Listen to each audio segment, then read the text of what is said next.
planets. But as I thought about doing this talk, and I have these little set of notes here, so I thought, well, what's really important about gardening at a time other than daytime? I mean, because we can see everything now, so our eyes are really very busy during the day. Our noses are somewhat less busy sometimes because I always find people forget to smell things. They forget to, once you show somebody something that's a sensory sort of plant, you rub the leaf and you smell your hand, then I catch them later going around here and there and doing it to everything because you realize there's this whole other incredible dimension. So the opportunity to garden, to have your garden either be in or see it out a window at night adds yet another sort of way to experience the outdoors that most people in our world now don't do so much. We're accustomed to lights in parking lots and lights here and lights there and lights everywhere. And it's always like we're trying to be in the daytime. But if we're actually really in the night, and it doesn't have to be a full moon, which I gather was either last night or tonight, depending on how you reckon it. It can be running up to it and running down to it until you're absolutely just moonless at a new moon. What you see is obviously really different. And the whole idea of even looking at things when there's not sunlight or well, I'll say human light, is a completely different dimension. So what I wanted to do was first talk about what our eyes will see, and then to talk about what our noses will encounter, and also textural things. Not with an eye toward doing just a garden that you only see in moonlight, because probably most of us don't have enough property to have a garden that's only good at a certain, time, but to add things to your garden to make it something that you will enjoy looking at night also. So, and stop me anytime you want to say something, that's fine, and I'll stop. So to begin with, white is of course sort of a knee-jerk. Anything that's white you see. And I didn't get to pull them, but the nursery has a couple of nice hydrangeas that would be in bloom for you now. Peewee is a good one. That's a smaller oak leaf hydrangea. And Annabelle, who's a big girl. And they both, because their panicles are large, so that's something that you will, of course, see. And actually, Annabelle is sort of more of a limey kind of a cream. And Peewee is a bit more creamy white. But those are both good in high summer and into fall. So starting now, pretty much, which is high summer. And good sort of foundational shrubs that you would be able to appreciate in the daytime and at night and through a series of seasons. Because I think of gardening as a sort of a 3D pinball game, basically. There are all kinds of things always happening, and you want to make the most of your space throughout the seasons and throughout the day and night. So there are some other things, some of which are already a little past, so you wouldn't appreciate them till next year, but they're really worth having. I'm going to stay in the visual realm for a little bit here. So they look a little bit tight in the nursery pot here, but when you get them in the ground, is anybody familiar with Salvia apiana, the bee sage? I'm going to pass it around so you can. This is also a sensory one, so you can rub the leaf and smell your hand. It's a very pungent scent. It's the plant that smudge sticks are made of. So you can always make your own if you're crafty. I never do because I'm not that crafty. I'm too busy gardening. But the other nice thing about that is the gray, which as you plant it and it grows, it can be a little bit leggy, so you want to pinch it back so it stays a little fuller, and its leaves will grow a bit broader, about like so, and they'll have a nice gray sheen to them. So besides white, gray is really invaluable at night. And there are also, just sort of as a footnote, there are some paving materials that almost glow in the dark. The lighter your stone is. In my own garden, I have bluestone, which has sort of a grayish blue sheen to it. And I don't need a light to walk around in my garden because it just reflects the atmosphere so I can find my way once my eyes adjust, which is kind of nice. So the Salvia apiana is sort of in that grayish category, but it will get almost a whiteness to it, which is really quite attractive. And it looks good about, I'll say, 3.5 seasons. You have a Salvia apiana coming your way to smell shortly. So that's this. The next one, let's stay in gray for a minute. And the whole idea also of variegation. I'm not supposed to go to that side of the table. I'll just put it on that side. I'll be like Pavlov's dog. When I do the wrong thing, I'll get a slap. This is a real favorite of mine. Are you familiar with it? Also in the genus Salvia. I'll pass this one around too. And you can pet it. Isn't that nice? And those leaves will get nice and big. It wants good drainage. It's Salvia argentea. It's not anything really special as far as bloom, but when that makes a rosette about like so. So if you line a path along it, it's almost like you have lights. It's really a spectacular, besides which I'm so fond of it. It's so friendly. It's so soft and fuzzy, and it's not something, I guess I'm kind of a plant snob. We all know that in your average parking strip, you see probably about the same 10 plants. And just from an artistic point of view, that's just boring. I mean, people don't even look at them. They don't interact with them. They don't smell them. They're just sort of there taking up space, which is better than just paving, of course, but we can do better than that. So that's one reason why I've had such a long association with it. It's well worth considering when you have an opportunity, which means that either a plant has died on your watch, which happens, or you're working on a new area, or you've got a new pot or something like that. It's worth considering branching out with your plant palette as much as you can, not to be busy in terms of lots of fussy things. I don't mean that. So you'll notice if you look at the table that I've got sort of different kinds of leaves, and I'm passing around to you things that have different textures and different habits. The Salvia argentea is low and makes a nice rosette. The Salvia apiana is taller, about like so, and it has more of a narrow kind of a habit. So we're working in all of our dimensions at this point. Okay. Also, where did you move them, Praz? Here they are. Variegation. And our first two candidates are plants that want to be in sun and with good drainage. Now we've transferred to the shadier area of the garden. Has anybody grown any of the Plectranthus tribe? Oh, these are so nice. Every time I plant a Plectranthus and people see them, thank you. They're I like that. I just had a client yesterday tell me, I love those. They're so pretty, she said.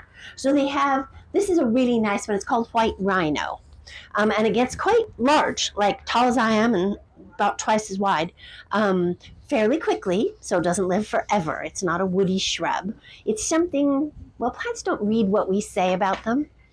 So if we say something is an annual or a perennial or a biennial or whatever, they look at us like, oh yeah? And sometimes they surprise us. So I often will plant this. In fact, I just planted a bunch in my outer front border because I need some quick bulk. Now quick, we should define quick. Quick is not like that.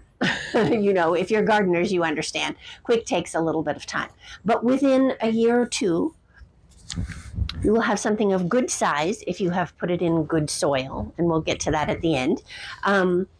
And they're with the creamy variegation, which almost looks like somebody's painted them, which I think is so elegant. All my neighbors are wondering what she got out there. So I'll pass this one around. It isn't fragrant, but it's a good shade. So by shade, I mean 4 to 6 hours of some kind of light. I'm stretching that definition with where I've put mine, so they're growing a little more slowly. And they want regular water and good soil. And they have very pretty blue flowers. It'll take a couple of years for them to really flower for you. Unless you... I will not outcompete the train. But that is a very worthy, I would say, I would call it sort of an herbaceous shrub.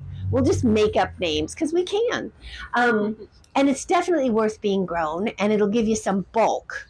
And you get that creaminess, so you get that, again, reflection in moonlight, which is very nice. And also, it's a nice textural one. You notice if you pet it, it's very soft and friendly.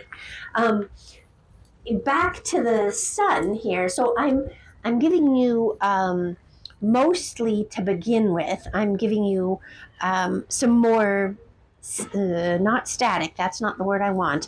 I want, yes, a bit more structural and some larger growing things. Has anybody grown Centaurea gymnocarpa? It looks like a silly little, like a Dusty Miller. And Dusty Miller are often classed in the genus of Centaurea. Well, the interesting thing about this is this innocuous little creature will get about like that and have sort of violet, typical kind of bachelor button-esque looking flowers, but in a lovely sort of a lilac-y violet kind of shade. Covers a good bit of ground and takes, it doesn't require a lot of coddling, but it will live for quite a few years, actually. Wants sun, isn't particularly fragrant, but this lacy pattern, if you multiply it by something that covers about like so and gets about so high, is pretty darn fantastic. And it doesn't look like much in a 4-inch, but it is definitely worth your consideration. And again, you see how the reverse, so the back side of the leaves, has that lovely sort of grayish white sheen to it. So this is something that you do really see in moonlight. So I picked on you. I'm terribly sorry I make you do this every time. So that is also very worthy. And it's worthy in daylight and in moonlight. And so far, all of our candidates, are worthy in both time periods. So you will get, just by planting something that's lovely in the daytime, when you happen to look at it at night, it's pretty fantastic. So here we've got, it doesn't have its little label, but it's the Buddleia, the butterfly bush, white profusion. And it's got that same reverse to it. And it has nice, long, white panicles. I would suggest that once it begins to bloom, try to keep it deadheaded. Because if you don't, it tends to look muddy and sort of yucky. But here you get, of course, obvious butterfly attraction. This is like a sign that says, butterflies, butterflies. And they all go, yeah, we're coming.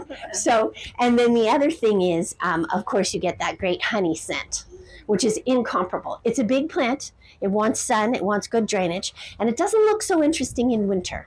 Whereas most of the rest of our candidates so far will hold for you throughout the seasons. But your butterfly bushes, you'll eventually have to cut back in winter. But they're well worth growing.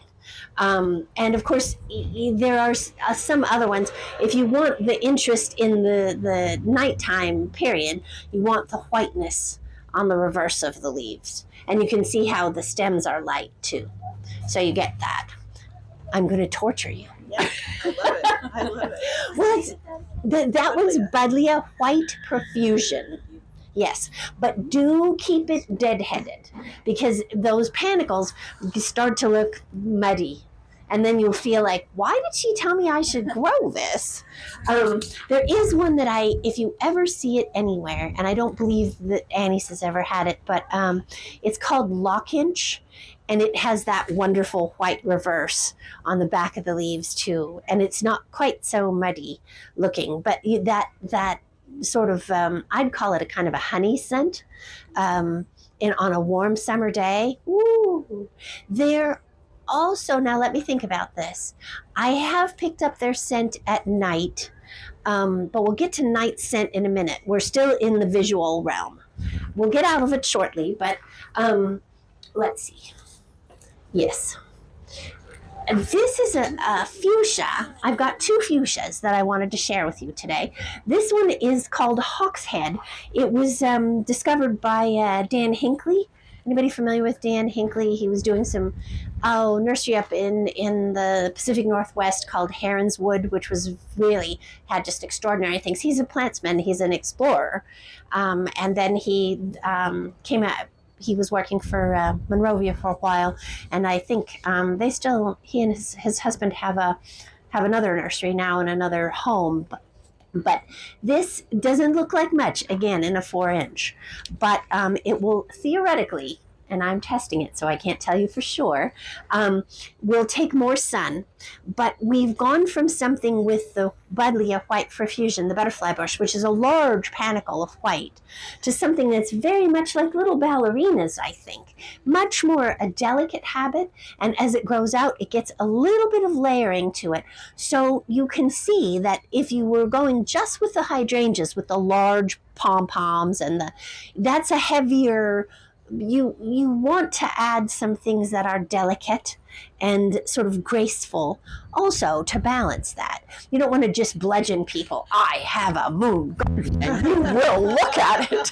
You want to have that sense of sort of Shakespearean elegance. So as I say, I have not grown one out yet to full maturity to be able to tell you, but I personally am very excited about it. So, and there was mention of it, if I remember, in Gardens Illustrated. A friend of mine who's an amazing plantsman. He's the head gardener and sort of big cheese at Great Dixter, which if you don't know Great Dixter, look it up. It's something that you want to know about. It's a garden to follow. It's an old garden now in East Sussex in England, and they're very innovative in terms of planting and the way they plant things and so on. And Fergus Garrett had his 50 favorite plants. And this is coming from a plantsman, so these are not like 50 plants that are like zinnias that will always do the same thing for you. These are things that he's tried, and some of them he's killed several times. And this is real gardener talk, which is what I want to give you this morning so that you have a sense. Sometimes you're successful, sometimes you aren't. But I want to stack the deck in your favor as much as possible. So this one is a question mark, but Ferg liked it a lot, and I think he's a pretty solid judge of things, so I think it would be worth trying. And of course, must it go without saying, but I'll say it anyway, of course, for hummingbirds, fuchsias are. So, and do any of you have hummingbird hawk moths? Yes. Oh, have you seen any this year yet? Not this year. I haven't this year yet either. I've been looking. I've been waiting. But the first time I saw one, Uh-huh. I was like, whoa. Let me get it home.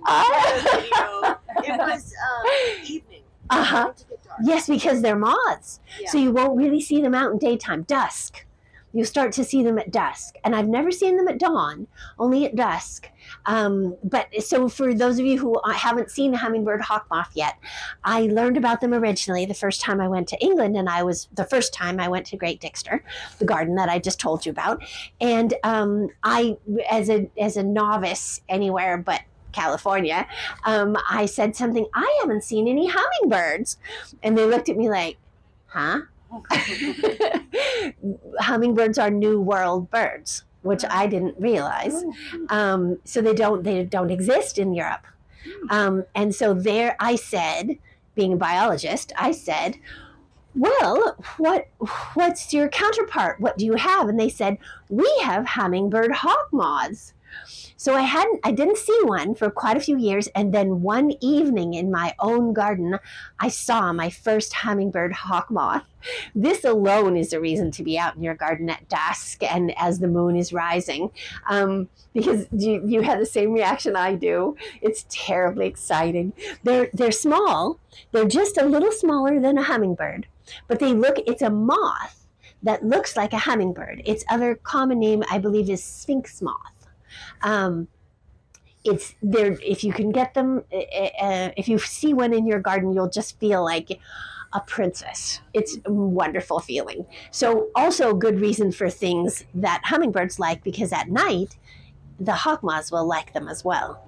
Which is of course also a reason for night scent, which we're about to get to. It's a cliffhanger. Okay, so a couple more daylight and good moonlight things, and then we'll go to scent. A particular favorite of mine. Oh, here's the other fuchsia. This is Fuchsia boliviana alba from Bolivia. And alba, because the calyx, so the outer sort of petals on it, are white. And I noticed somewhere there is one blooming in the nursery. One of the specimen pots has one over in the shade area, I think. This is a very worthy plant to grow because the white calyces, this grows, it's another one that doesn't really read what we say about it. I would call it sort of a shrub, but it gets tall and lanky. And so it can be in your upper canopy with these drooping, long flowers like so. And then just the very bottom petals peek out and they're a magenta with a red tone to it. And it's a fantastic hummingbird magnet. And you can see there's a bit of lightness to the stem and a little bit of lightness on the reverse, which is good. But mainly the white calyces are what you'll catch moving in the breeze in the evening. It's not fragrant for us, but it's very tasty if you're a hummingbird or a hawk moth. So I will pass it around. It's another one that doesn't look like much of anything in a 4-inch pot, but it grows pretty quickly. And I've had them be somewhat long-lived for me and also to self-seed. Annie used to say, I think one thing Annie said about it once was, it's so simple my dog could grow it. Which always made me a little anxious, but and it has little fruits that are about the size of jujubes that are sort of mildly sweet, and they are edible. But I leave them because it self-seeds around, and it has done so reliably for me in a variety of gardens. So I would consider that a very worthy plant as well. And my last sort of non-fragrant one, anybody grow verbascums? Yes, I love them. Yeah, me too. This is wedding candles. Good, white, solid, good performer. Reseeder, does it reseed for you too? Yes. Yeah, good reseeder. And of course, you know, the theory of reseeding is that Mother Nature will fill the bare space for you, or you can fill it. Fill it with things you think you want. You can always edit them out. Better that than quack grass and other unpleasant things we won't discuss. But this is, and you'll notice that this, even in the pot, has a good sized leaf. So for those of you who haven't grown it, it's a full sun plant. It wants decent drainage. It gets a little quiet in winter. But once it gets going, you get those white upright candelabras. Some of them I have are as tall as the I am. And you get a good repeat bloom throughout the warm season. So big leaves are very important. You'll notice that I've showed you a fair number of things so far that have fairly good sized leaves. Because if you have too many small leaves, it's like you dressed yourself in paisley and plaid and polka dot, and you look like you don't know what you're doing. So you need some place for the eye to rest. And you need that in moonlight as well. Okay, now we're going to go to some fragrance. Why, thank you. We'll just put them anywhere, it doesn't matter. Okay, now we'll go to some night fragrance. And some of them you've missed for this year, but I'm going to start with one that you haven't missed, okay? Anybody grown any of the nicotianas? The ornamental tobaccos?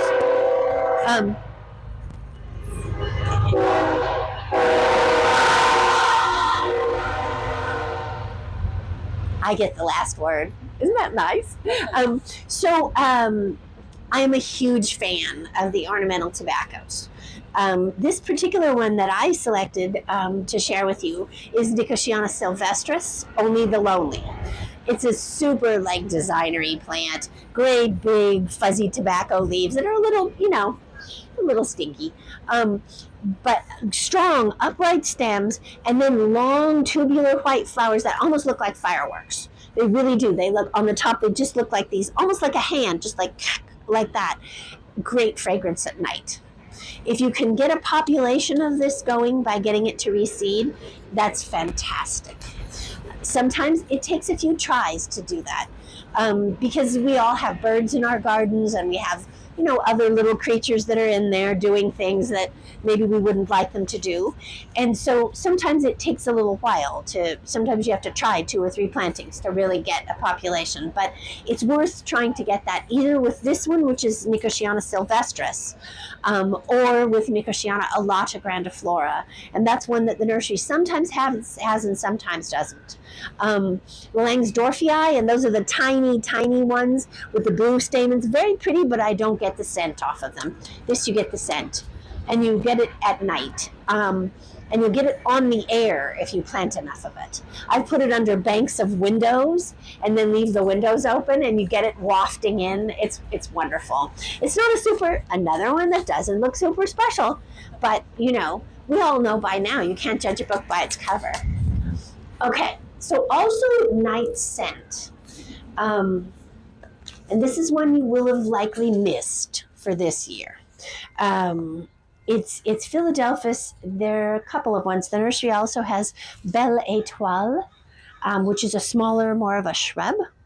Smaller, I mean like 6-7 feet. Okay, not super small. But this is Philadelphus mexicanus floriplena.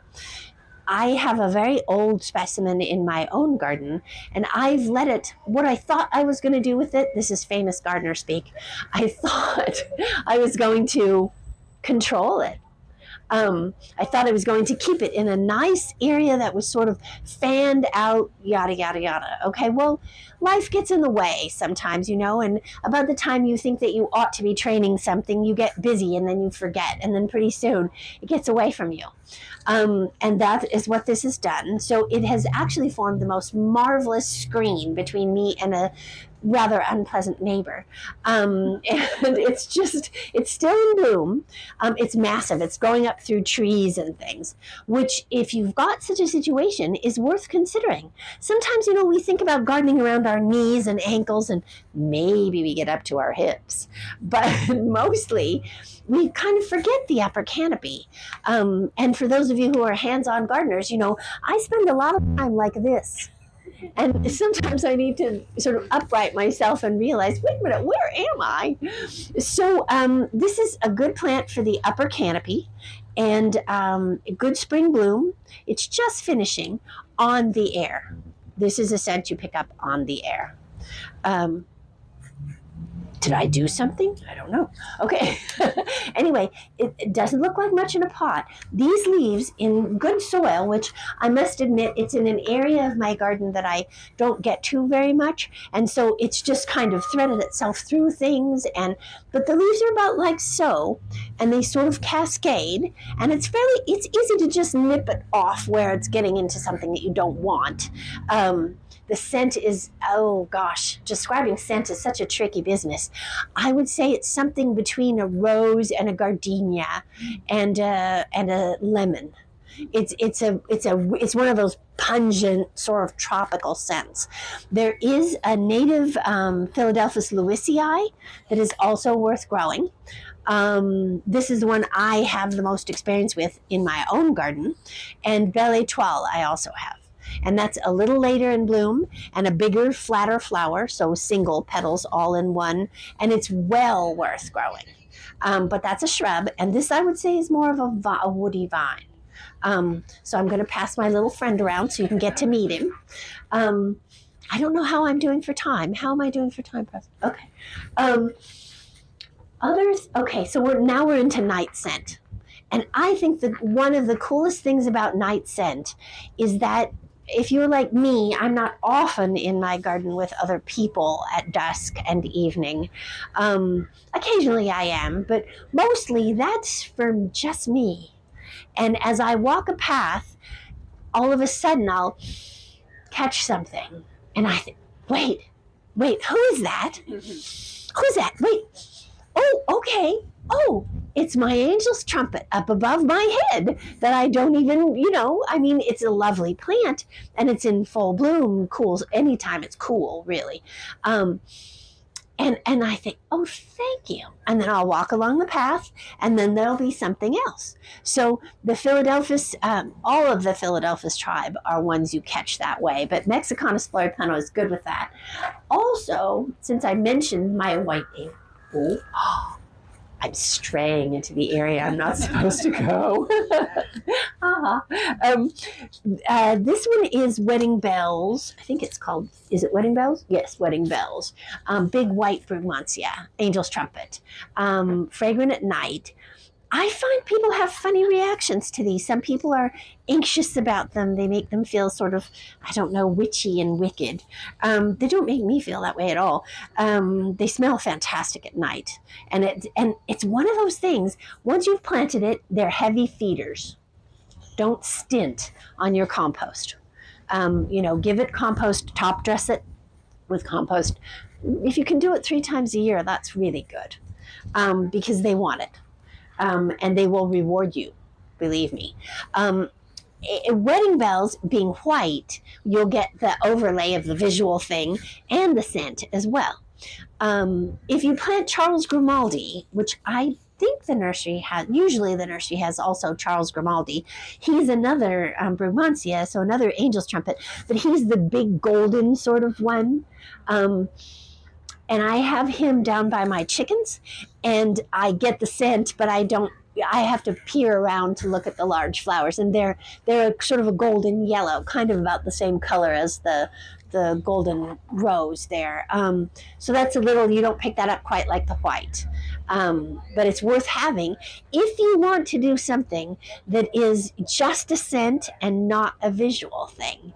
So we're going to sort of stray across that line, and not depend fully on our eyes anymore, but also just get the sense of scent and realize that there's a plant in your garden doing something amazing, and you don't see it, but you are aware of it because you can smell it. And I think that's really magic. I think that's where we've stopped always feeling like we need everything to be so solid and definite, and we've allowed ourselves to stray into the rest of the world, which is really quite magical, I think. So this one, Wedding Bells, I'll pass her around. For all of you who haven't seen, have you all seen Angel's Trumpets? Are you familiar with them? Okay. For you, the well-fed, that's important. Big leaves. They'll look tatty in winter. They'll get a little tired. Wait until danger of cold is past, and then you can do some pruning on them. It's kind of important. I'm going to take the kind of out of that. It's very important to remember that your plants, of course, are alive. So just imagine that, you had just been in an Arctic storm and had been frozen to your bones, and then someone wanted to do surgery on you. Wouldn't you think that was very unpleasant? So remember to care about them and see, oh, you have just gone through something difficult. Let me feed you. Let me wait for you to get back on your feet a little bit, and then let me take care of you. Certainly for tropical and subtropical plants, it's very important to think about that. Just a word for them, because they speak to us, but they don't quite speak in English exactly. They speak plant. Okay.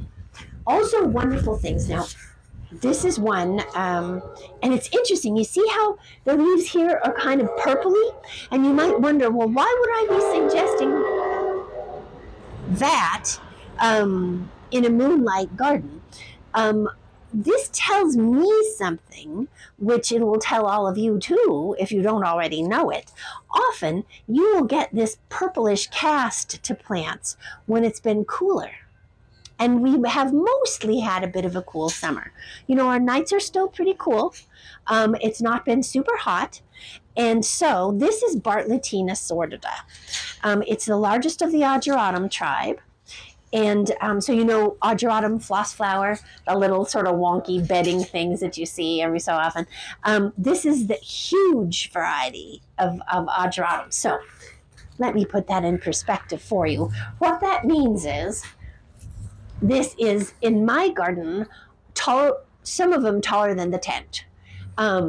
Large leaves, and you'll get to touch them. It blooms in late spring, sometimes a little mid-spring, sometimes, no, I don't think I have any in bloom by now. They make large panicles of periwinkle blue flowers. So they're quite elegant. But the fragrance at night is delicious. And this is another one that's on the air. So you don't have to put your nose up to it. You just walk through a certain area of your garden and it's another one of those, oh, you're here. And you look up and there it is. And you can smell it. I would say the scent is something similar to a good French talcum powder. It's not a super floral scent. It's a little bit more of that sort of talcum powder, maybe tending slightly toward violet. Superb plant. And the wonderful thing about it really, mine have gotten quite large and they've seeded around. And yours, if you buy them here, and this is the only place I know that grows them, will be cousins of mine, because some of the cuttings, the nursery had it to begin with, and then I planted it in my garden, and then it grew, and then it seeded, and then there were more of them, and then the nursery lost its mother plant. And so Annie came and took some cuttings, and so yours is now related to all of mine, which I think is such a marvelous thing, don't you? I mean, our little bits of selves can go out in the universe and do something amazing that you won't even know about it, but you will kind of know about it. You'll know about it in your hearts. So this will do something for you next year. I would say it's an understory plant. So don't put it out in baking hot sun in Walnut Creek. It won't like you. Or in Moraga either. This is a shade shrub. You can keep it smaller by pruning it, but don't prune it too late in the season. It's like, they say about azaleas or anything that's an early, or old roses too, that are early bloomers. If you prune them too late in the season, you cut off the blooming growth. So you can prune them now, which of course, if you get them, you won't need to prune them now, but you can prune them after they bloom. And then just let them be and see what happens with them. But I think they're an incomparable delight, especially because people really don't know what they are, and they really smell fantastic. And it's kind of one of those things that you do and you did it, and then you sort of forget about it, and then all of a sudden later on you have a payoff.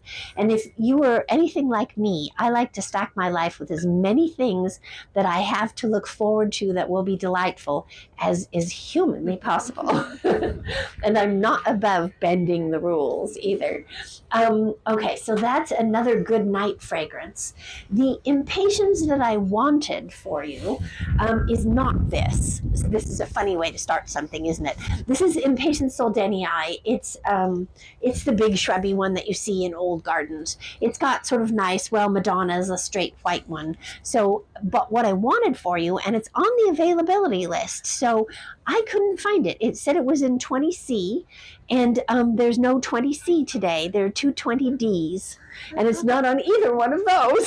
So if you can't find it today, do look for it. This is the one I sort of started before I actually officially started the talk. It's Impatiens tinctoria. It's a large species impatien. Not this. You can buy this if you want to. It's a little more ordinary. But Impatiens tinctoria has stems that almost look bamboo-like, with the nodes a little wider. But the flowers, this is another one you smell on the air at night. And they really do look like Phalaenopsis, like moth orchids. And I was just looking at mine last night just to double check and make sure they're absolutely as fabulous as I think they are, and they are.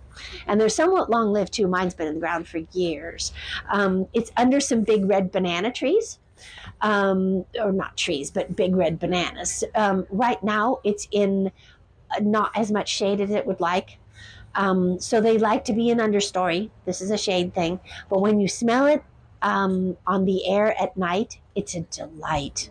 And the flowers are about like so, and they have long spurs, as many impatiens do, off the backs of them, and then a splash of maroon in the center of the white. So you get the white, you get the fragrance, you get the stature, because they'll get quite tall. You have to cut them back every so often, otherwise they get rangy.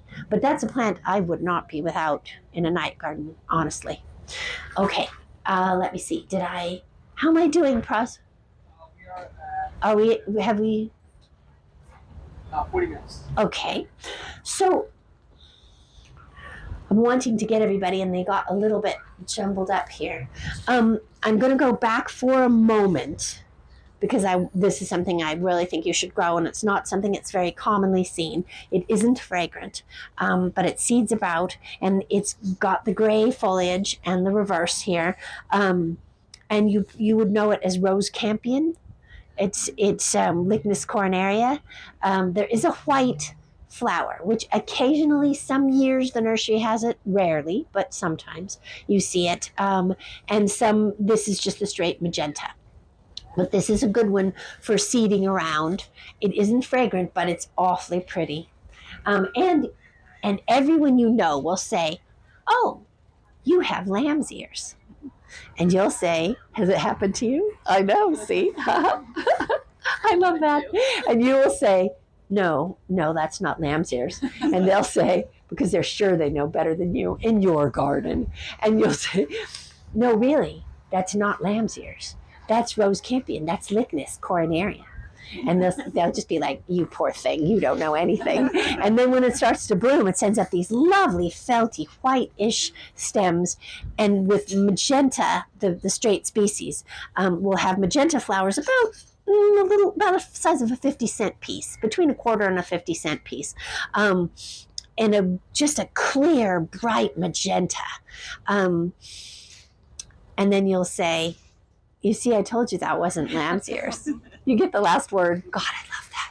Okay, so this is why I want you to grow this, because I want you to wow and amaze your friends. I'm shallow, really, I gotta tell you. Okay, now we're gonna get into the realm of risk. Has anybody read Beverly Nichols? Are you familiar? He was a British garden writer.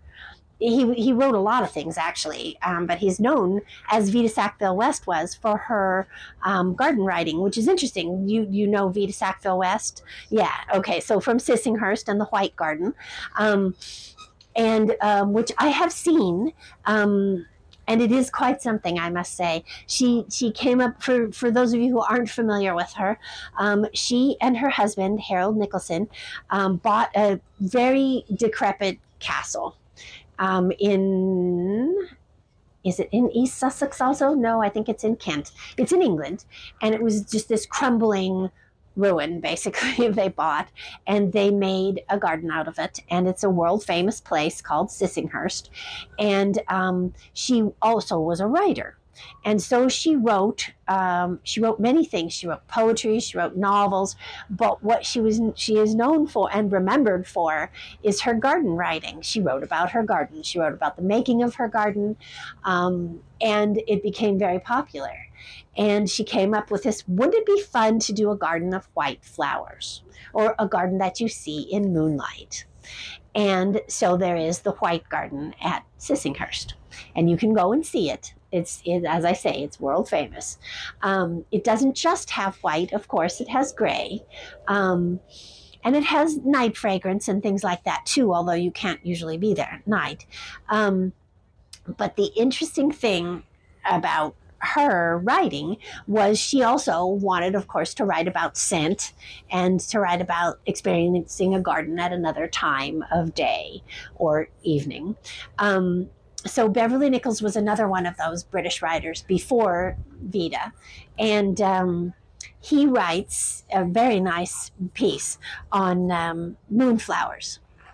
And how he first encountered them, and then he tried to grow them, and then he tried to grow them many different ways. And he got seeds, and they were interrupted by World War II, and eventually he did grow it successfully. So my experience with Ipomoea alba, the moonflower, is not quite as romantic as either one of those. It's a little more plebeian, but I must say I've tried several times, and I will try again, and I have had some success. Are you familiar with them? People who know the South are familiar with them because they grow like weeds practically, but they don't quite do that here. And I gather they don't do it in England like that either, unless you have a greenhouse. So they want sun, they want rich soil, and they want a long sort of temperate period of time. They want enough of a growing season to be able to get where they go. Now, why would you be excited about this? Well, the reason you'd be excited about it is because when they bloom each flower only for one night. And they're large, like, morning glory flowers, but they're at night and they're fragrant. And you get just that one night each flower, but it doesn't only give you one flower, obviously. You get, and if you grow it really well, if you really pull it off, wow, do you feel like a genius? So this is risk, because we might not have a long season. We might, something might chew on it, whatever. Things can happen. But when you get it, when you do it, it's one of those magical garden things that happens. And you will run out at night to see what it is doing.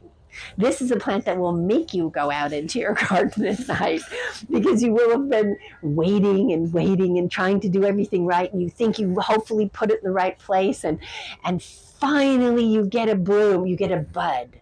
And they're long, they're very long and very narrow. And it'll sit for a few nights. Then you'll think, oh God, I hope I'm not going to miss it. Oh, wait, no, I'm supposed to go somewhere tomorrow night. Oh, I can't do that. My flower might open. You'll become demented like me, but that's okay. There are others of me in the world. But when it's really quite remarkable. And it takes a little time. And you notice they aren't too big in the pot right now. So now is probably just about the right time to try it and see what happens with it. And if like I say, if you get there, and I don't get there every year, and sometimes the nursery doesn't have it every year either. But when you do, your heart goes like this, guaranteed. And if you get the chance to read Beverly Nichols, where he writes about the moonflower is, let me think now, his name is Beverly, last name Nichols. I think it's in Garden Open Today, but it may be in the earlier. Anyway, you can look up his writing. He's worth reading. He's funny. He's a product of his time period, but worth reading, as is Vita Sackville West, also worth reading. Okay, last one, which doesn't really look like much, but this used to be one that Annie was bonkers for. It's a common name, midnight candy. Has anybody grown it? Yes. And have you gotten somewhere with it? Yeah. Okay. I find it seems to do better in a pot. Did you do it in a pot? Did you do it in a pot too? Yeah. Okay. I think so, because I put it in the wilds of my garden. I did that the first time. Yeah. I put a lot of it because I thought, well, if a little is good, a lot's better. What the heck? I'll have another helping of that, I said to myself. And it didn't like it. It didn't. So I had a feeling that a pot would be better. This is another one of those super night-scented, amazing, smallish flowers. That's just totally worth having. And you get it on the air too, don't you? Yeah, you really do. And at night. And obviously, this is hardly something to write home about. I mean, it doesn't really look like much of anything, but it's actually, it's worth growing. But I think I would grow it in a pot too. So, have I stunned you into silence? I think I have. My goodness. Let's see. Do you have any questions? What was the botanical name of that one? Oh, it's Zaluzianskia. Here. Here. I didn't say the botanical name, did I? Zaluzianskia capensis. I believe it's from South Africa. Hence the name, the Cape. Yeah, they're super special. Do you want to write it down, or? Okay, yeah. It's she used to go on and on and on about it. I'm like, okay. But as I say, that's kind of the essence of being a gardener, I think, is being willing to try things. And hopefully I have stacked the deck in your favor with some very good, stalwart, solid plants. And then risk, and magic. But the good solid ones are pretty darn magic too. Actually, they're not anything to sneeze at. All the earlier ones that we talked about are good, worthy garden plants. So I wanted just for a moment to talk about planting. I have a feeling that most of you are good, solid gardeners, but I always like to say a word about composting. This time of year planting, be sure you water your hole and water your plant and put your watered plant in your watered hole. Don't plant the plant and water from the top, because where you really want the water is down where the roots are. And if you do that, you get a little fudge room. If your irrigation system isn't reaching the area and you haven't caught it yet, you have just enough support from that water so that you can catch it, so that you give everybody a free rein without heat stress. Which sounds ridiculous to say today, but actually that is really important. Watered plant in watered hole with compost. I am a huge fan of also using mycorrhizal fungi or fertilizers that have mycorrhizal fungi. And I think the nursery has had, I haven't checked today to see if they have, but I like BioLive from Down to Earth they're up in Eureka way, because they have the most beneficial bacteria that I could find in anything. And that always can change because the world changes around us. But wherever possible, always the mycorrhizal fungi in your fertilizers. And always, of course, organic. Never anything but, because we are certainly not going to attract butterflies and hummingbirds and bees and worms and all of the wonderful creatures in the world, not human, and poison them. So that would be unkind, to say the least. So you are good gardeners and you will do a careful job, but do follow those things in the summertime, especially. So I think that's it, unless you can think of anything else. And you're welcome to come up and ask questions. Oh, I should